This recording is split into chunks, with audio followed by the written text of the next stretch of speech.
de este espacio formativo. Por fin le vamos a poder dar uso a estas copas que estáis viendo sobre vuestra mesa. Vamos al taller de cata maridaje, vinos, denominación de origen Condado de Huelva con conservas y salazones, a cargo de una eminencia de la crítica gastronómica y también vinícola, como es Paz Ibison. Este seminario vuelve a estar promovido por la Agencia de Gestión Agraria y Pesquera de Andalucía a través de su participación en el proyecto transfronterizo Impulso de la Alianza Litoral Atlántica para el Crecimiento Azul, Atlazul, dentro del programa Interreg España-Portugal y cofinanciado por el Fondo Europeo de Desarrollo Regional. Lo vemos en el vídeo.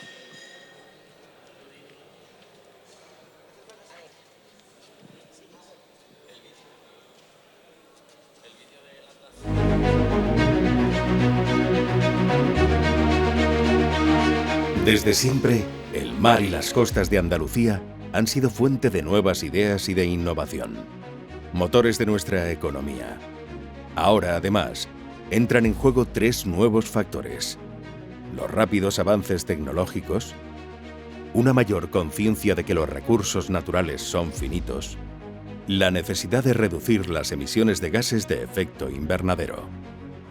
Estos tres factores brindan nuevas oportunidades para el crecimiento azul, como iniciativa que permitirá aprovechar el potencial que ofrecen los océanos, mares y costas para el desarrollo económico y la creación de empleo. En este contexto, la Agencia de Gestión Agraria y Pesquera de Andalucía participa en el proyecto europeo Atlazul, que tiene por objetivo impulsar la Alianza Litoral Atlántica España-Portugal para el crecimiento azul.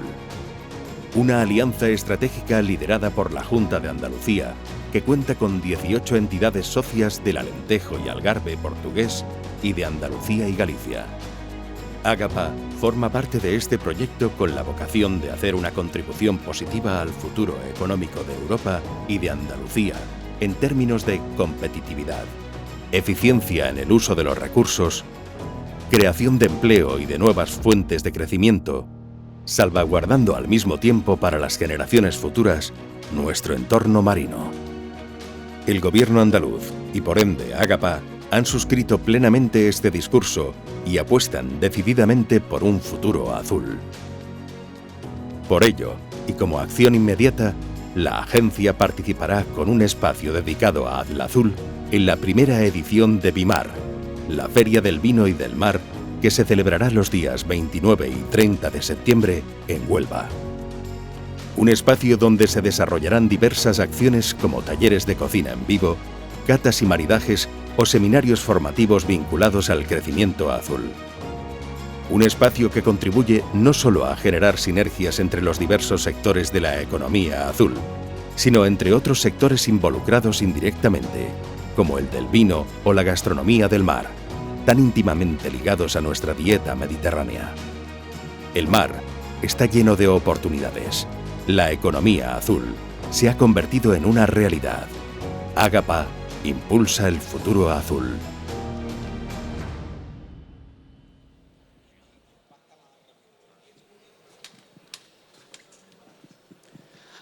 Bueno, pues ahora sí llegamos al final de este espacio formativo con la cata maridaje, vinos denominación de origen Condado de Huelva, con conservas y salazones, a cargo de Paz Ibison.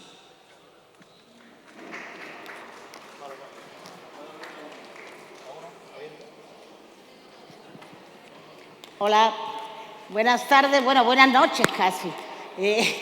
Lo siento, yo no tenía intención, yo incluso venía con ganas de enseñaros unas cosas y de hablaros de un tema bonito de los maridajes, pero creo que aquí el matrimonio ahora se va a ir divorcio, ¿no? Porque lo que querréis es comer y salir un poco, ¿no?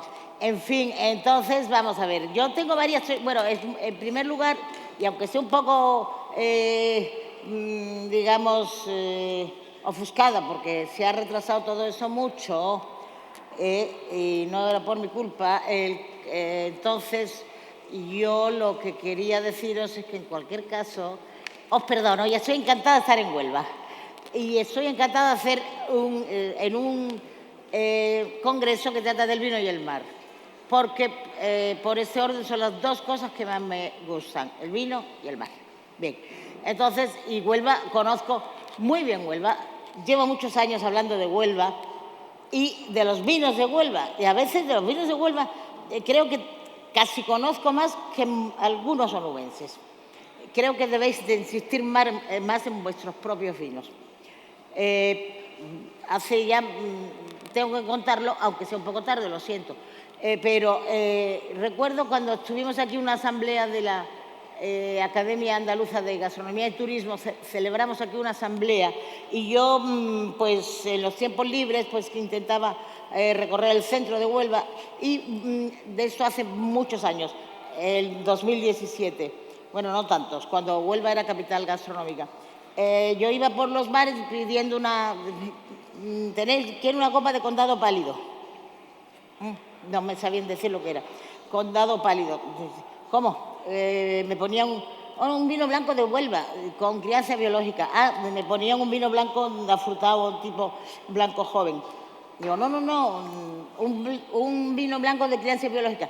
Entonces me decía el camarero, lo que usted quiere es un tío Pepe. Digo, no, hombre, no, por Dios, yo quiero un vino blanco, un vino condado pálido.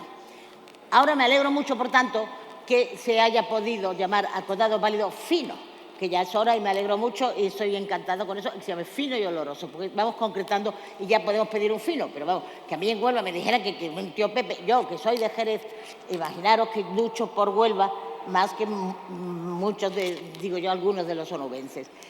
También el tema del mar, muchas veces he tenido que defender con gran cariño por mi parte frente a los langostinos de Sanlúcar. Yo defendía mucho unos langostinos que hay aquí de Trasmayo, muy pequeñitos, bueno, medianitos, que me encantan, que son creo que el río Piedra, se llama desembocadura del río Piedra, que me parecen realmente geniales. Bueno, todo eso, que estoy encantada de estar en Huelva, aunque esté un poquito muerta de hambre. El caso es que vamos a hablar del tema que nos ha traído aquí, que es el tema del maridaje. Tampoco me gusta a mí mucho esto del maridaje, puesto que yo soy soltera vocacional y empedernida.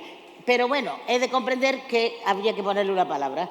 Siempre he defendido más el concepto armonías, que me parece mucho más elegante y mucho más interesante. Armonías. Bueno, pues nada, maridaje. Se ha puesto de moda y hay que decir maridaje. Yo encantada también de poder maridar o de poder disfrutar de la unión de un trago y un bocado, que realmente es sublime y se come o se bebe dos veces porque se disfruta el doble. Bien, yo había preparado una cosa bastante larguita, pero veo que no vais a poder... a ver, que tendréis hambre, no hay nada peor que el hambre. Entonces, quisiera yo comentaros que el hombre siempre ha comido y ha bebido de toda la vida, pero ¿cuándo empezó esa cosa del maridaje? Porque eso en el fondo es un poquito moda, ¿no? Aunque se disfruta, pero todo ese mundo del maridaje como tal vamos, no es que sea una moda, tiene un comienzo y por eso yo quería insistir en eso y esto lo tengo que contar.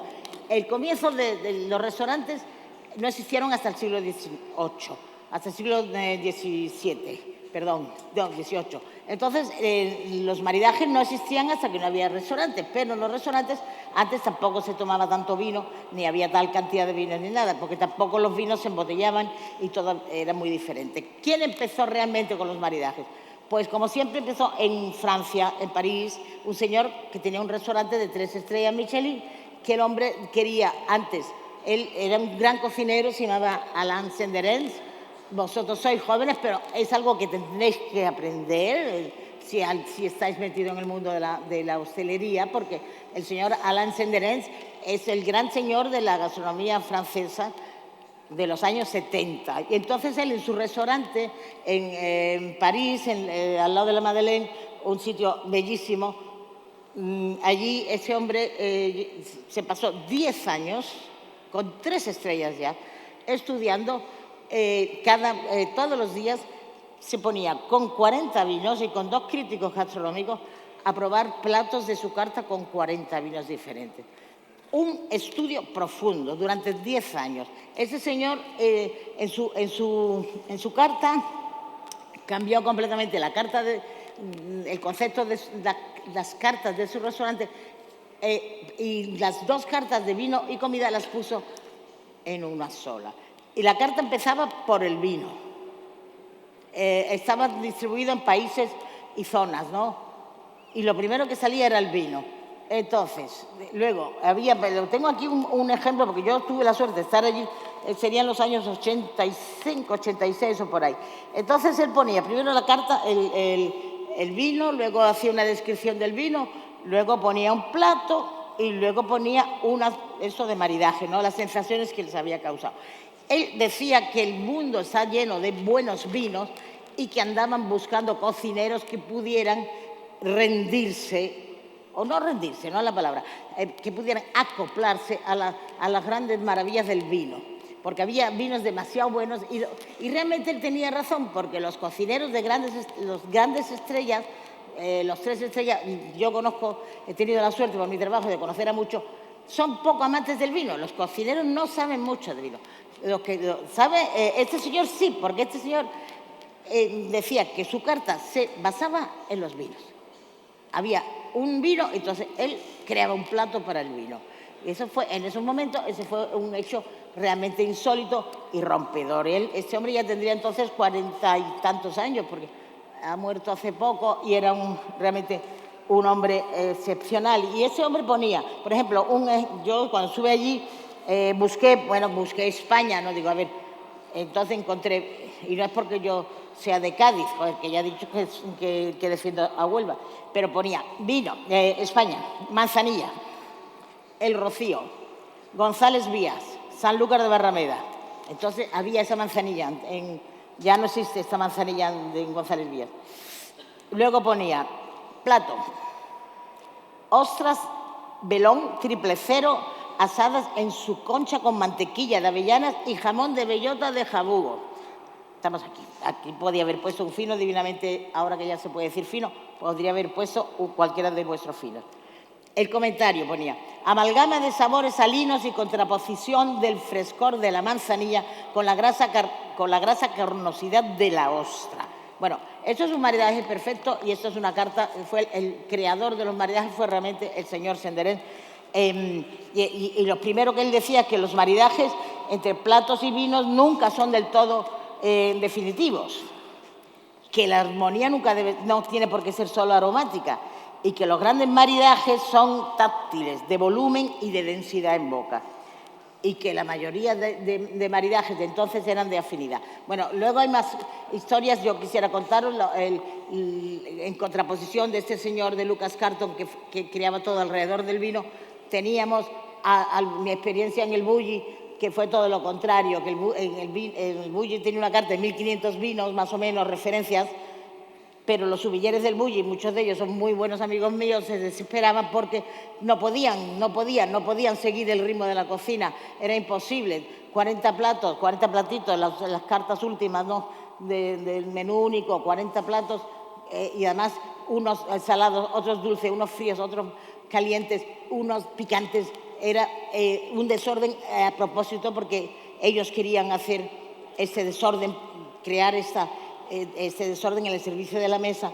Entonces, eso era imposible de poder. Los sumilleres se desesperaban porque no podían servir estos vinos, no podían poner primero más de 10 vinos, es un disparate, ¿no? Bueno, ya más de 5, pero más de 10 ya, y para 40 platos. Entonces, Ferran Centelles, concretamente, se desesperaba y le dijo, Juli, que era mi gran amigo Juli, uno de los dueños del Bulli, le dijo un día, mira, Ferran, tú no te desesperes. Como estaban en la playa, antes de que entrara el servicio, yo es que estaba allí y lo vi. Y le dijo, tú no te desesperes, a ver, tú no ves el agua, estaban en una roca, tú no ves que el agua se adapta, tú la metes en una botella pequeña, una botella grande, la metes por un camino, la llevas por otro. Pues aquí estamos para que la gente disfrute y para que el cliente se lo pase bien. Con lo cual, tenemos que adaptarnos al cliente. O sea que los maridajes los hacemos en nuestras casas, que el cliente pida lo que le dé la gana. De vino, si tenían 1.500 referencias de vino. Aquí tenemos dos casos, el señor que hace la cocina en torno al vino y el gran restaurante que hace la cocina que le da la gana y el vino queda como un sujeto, si no inferior para nada, pero sí imposible de maridar de la manera que ahora se entiende la cocina, los platos y el vino. Porque, claro, el orden eso de... ahora mismo tenemos la cocina que no le interesaba el vino y el vino que no le interesaba tanto la cocina. Luego, ¿qué tenemos? Otro caso, la cocina asiática. La cocina asiática es imposible de maridar, es como una especie de bully, es un desorden, una locura. Estupendo. ¿Cómo maridamos la cocina asiática? Bueno, pues sale una señora un poquito iluminada, que conoceréis, la chica esta Chilo, a ver, perdonadme que no me acuerdo, porque con las prisas que llevo no quiero. Janine Choli. Tal Choli es una chica muy espabilada, muy lista. Y entonces ella dice, bueno, en la cocina asiática, bueno, pues ya la regla mayor del maridaje es que los vinos de gran calidad son los que mejor maridan. Digo, mira qué bien. A ver, conclusión, este señor Lucas Carton, que se pasó, Alain Sanderén, se pasa 10 años estudiando, y me viene aquí esta señora diciendo que los vinos de mayor calidad son los que mejor maridan, como si hubiera descubierto esto. Bien, bueno, pues después dice cosas que tampoco tienen mucho sentido, pero bueno, que tienen gracia. Por ejemplo, porque los vinos con las cocinas asiáticas, los vinos que son de sitios fríos, blancos, tienen una mayor acidez, también es lógico, y maridan mejor con las cocinas asiáticas, ¿verdad? Esto también era uno de los principios de la chica esa. Y entonces, pues, esos son... también descubrió, ella no, el señor Sanderén, los maridajes he hablado de los de afinidad, bueno, los que dulce con dulce, suave con suave, pero también dijo que había maridajes de contraste, porque él tenía un contraste tremendo, por ejemplo, en uno de sus platos, un sorbete de un Pedro Jiménez con un sorbete de superácido de limón, o de lima, o algo así, muy cítrico.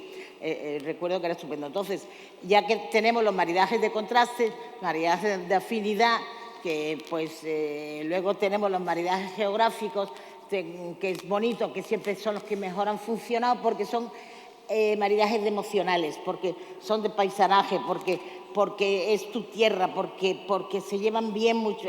Un cordero, un lechazo, se lleva bien con un Ribera del Duero, ¿verdad? Siempre. Bueno, pues es una cosa muy sencilla.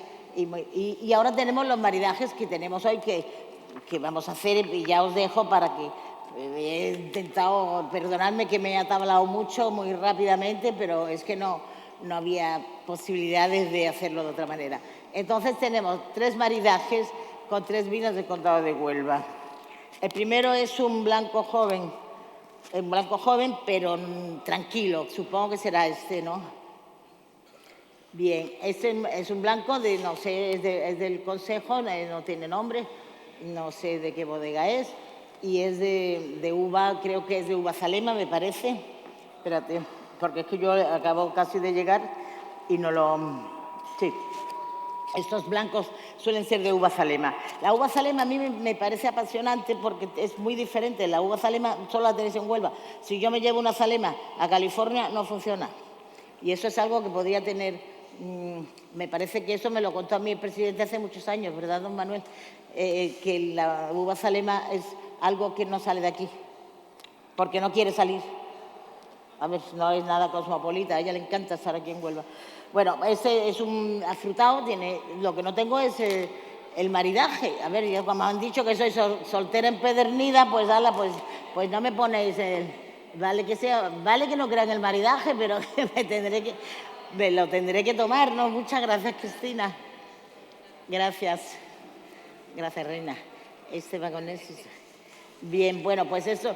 Este tiene un carácter, como veis, un carácter muy afrutado, que no quiere decir dulce, al tanto, que ahora hay una manía que la gente confunde afrutado con dulce. No tiene nada que ver un vino afrutado con un vino dulce. No, puede ser fruta manzana, que en este caso es manzana, hierbas, especialmente manzana, fresco, es un vino que no tiene ninguna crianza, como sabéis, o como yo creo que me imagino. Y bueno, y esto tiene la ventresca de Isla Cristina. Está ok.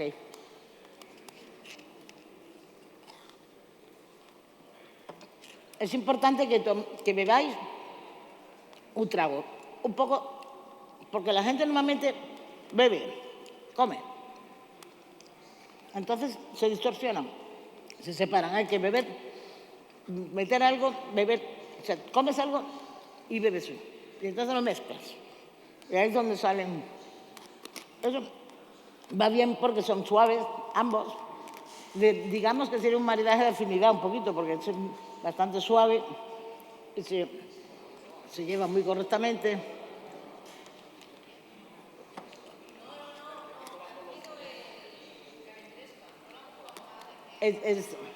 ¿Perdón?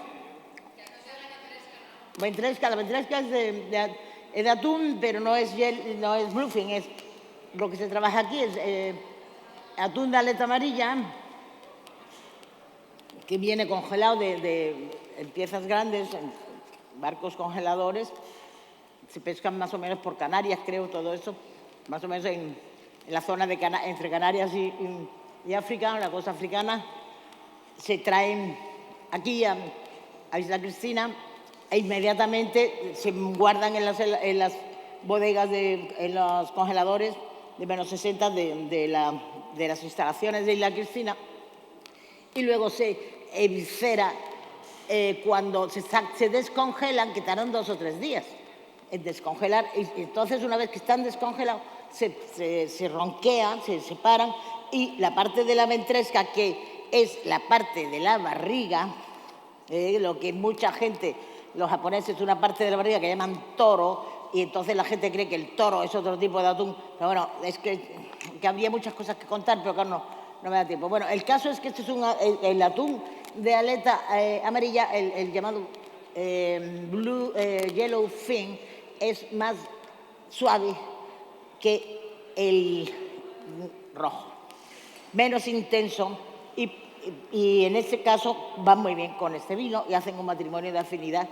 donde los dos se llevan muy bien y no se pelean. Luego tenemos el otro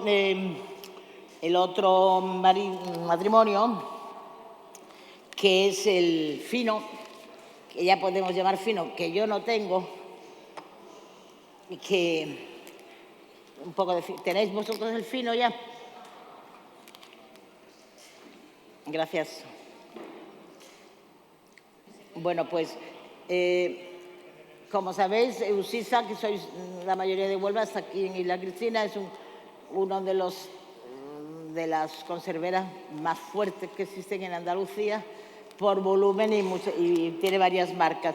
Bien, del vino blanco afrutado vamos a pasar al fino, ya con todas las palabras fino, me gusta que se llame fino, y ya estamos en otro tipo, nada más de color vienen a ser un poco igual, pero en este caso, pero la nariz ya cambia, claro.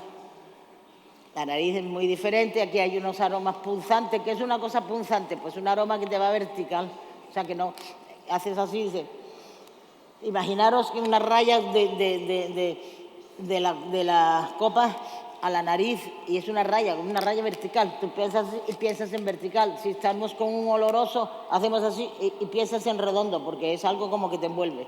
Y eso no, eso va ¡pum! Directo al cerebro. Bien. Entonces, esto notamos claramente que recuerda un poquito algo, recuerdan levaduras, pero levaduras frescas de pan, luego tienes un poco de hierbas frescas, y seguro que ahora me voy a tomar un poquito de boquerón, que estos boquerones de Eusisa son un poco de novedad, porque, a ver, se ha quedado un poco seco el boquerón, pero en fin. Ahora, antes de metan la copa, por favor. Aquí sí se ve cómo une, aquí sí se unen bien estos dos. Sí, perdona, dime. No, en este caso no. Tú lo que quieres hacer es un matrimonio triple. Pues te veo una cámara. Ya te he pillado. Sí, se han elegido esto. El fino con el boquerón, que va perfecto. Ese es porque tiene la amargura, la sequedad del fino, la amargura que tiene el boquerón, que es sabroso, pero la delicadeza de la carne, aunque está un poco seco, claro, porque se nos ha quedado un poquito seco el boquerón. Pero es muy delicado y tiene la espina no se nota para nada. Y no se ha desespinado, pero tiene la espina como, al meterlo con el calor al hacer el vapor y al meterlo luego en ¿cómo se llama? El aparato ese que desinfecta, que quita, que cierra la lata, autoclave. Pues como que la espina como que se disuelve y tiene mucho más ácido graso que cualquier otro. Esto es un chute de energía. Y con el fino va realmente bien porque compensa. Yo diría que esto es un matrimonio un poquito contrastado. Porque el boquerón al final con el fino tiene un punto amargo que lo hace muy elegante. No sé si lo notáis, que es súper elegante. Bueno, y el tercer maridaje, este tercer matrimonio, pues ¿quién dijo que el vino dulce tenía que ser de postre y quién dijo que la mojama tenía que ser aperitivo? Vamos a ver, podemos mezclar las dos cosas, ¿no? Esto es una cosa un poquito insólito. Sería un matrimonio de contraste. Esto sí que sería un matrimonio de contraste, porque el dulzor del vino, el vino de naranja, que es un vino que tenéis en Huelva, que yo siempre he defendido mucho porque es un vino muy peculiar y que merece la pena que lo conozca todo el mundo, porque no hay muchos, porque no se trata de licor de naranja, nada. Es una cosa muy rara, no muy rara, muy única. El alcohol vínico que tienen todos los vinos fortificados, vinos generosos, vinos fortificados son los que se le añade alcohol, ¿verdad? Que son los finos, olorosos, los de Huelva generosos y los de Jerez generosos y los de Montilla generosos, ¿vale? Pues todos estos vinos tienen alcohol vínico que se añade. Pero en este caso, este alcohol vínico que se le añade al vino ha llevado un tiempo, yo creo que 2 años, corregidme si, creo que 2 años mínimo, macerando el alcohol, como si hicierais un pacharán en casa, de un buen alcohol. El pacharán vínico supongo que será el pacharán, no, pacharán a lo mejor no. Un alcohol vínico que tú pones dentro de ese alcohol cortezas de naranjas que en origen se secan al sol, como los pimentones de Murcia, los tradicionales, o de la Vera, que se secan al sol. Esas naranjas secadas al sol se maceran dentro de ese alcohol vínico durante 2 años. Entonces ya el alcohol se impregna de una potencia aromática de la naranja y de un punto cítrico, que es lo que le viene bien para compensar su propio azúcar. Entonces, y luego, luego ese alcohol vínico se añade a un vino, a un mosto del condado de Huelva, que puede ser de Listán, puede ser, ¿verdad? Puede ser de Listán o no. Espérate que me vea la chuleta, esto con las prisas no lo estoy mirando. Ajá. Estos vinos, este vino tiene ya de historia porque existe desde el siglo, desde 1870. La uva yo creo que puede ser Listán, ¿verdad? Claro. Bien, se añade a el alcohol con el que se va a fortificar ese mosto, es este que está macerado con naranja, y luego ya empieza el proceso de envejecimiento en barricas, pues como tenía el fino, que tiene 3 años de envejecimiento en barrica en ese caso, y por el sistema de criaderas y soleras. Y el mismo que tiene Jerez, el mismo que tiene... Y bien, entonces pues ya como veréis, a ver, vamos a probar esto. Esto va con mojama. La mojama es también de atún de aleta amarilla, ¿eh? O sea, del mismo atún que se ha sacado la ventresca, bueno, quiero decir, del mismo atún. Claro, cuando se descongelan, se sacan piezas para la ventresca, piezas para la mojama. Se sala como un jamón cualquiera. Aquí los jamones y mojamas, pues estáis acostumbrados. Y se sala, luego se limpia, se deja un tiempo con sal, luego se pasa por agua para que se le vaya la sal y se seca. Y ahí el tiempo, cada uno un poco a su aire. Pero es mejor, estas mojamas me gustan porque no están muy secas.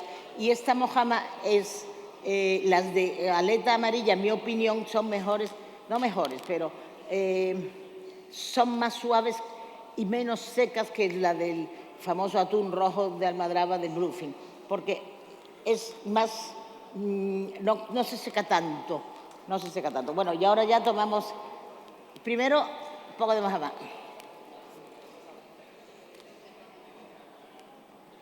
Y ahora un poco de vino.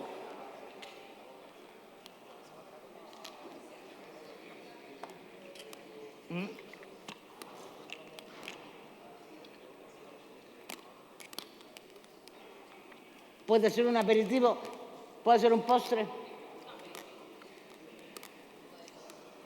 Es un maridaje de contraste que queda, es resultón. La mojama como que se queda un poco, pierde su salinidad, y el vino pues coge un poquito de puntito con la mojama que lo hace subir un poco y le da mucha alegría. Bueno, y más alegría os voy a dar yo cuando diga que he terminado y que os podéis ir a comer todas porque nada, que seáis muy felices y que el mejor maridaje es el de jamón y el fino. Y estamos en Huelva.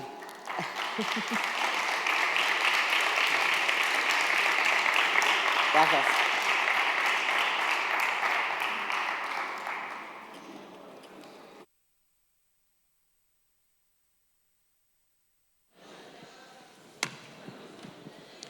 Bueno, pues hasta aquí este espacio formativo en esta primera jornada de la Feria del Vino y el Mar. Mañana tendremos más seminarios y más mesas redondas en la segunda jornada. Muchas gracias.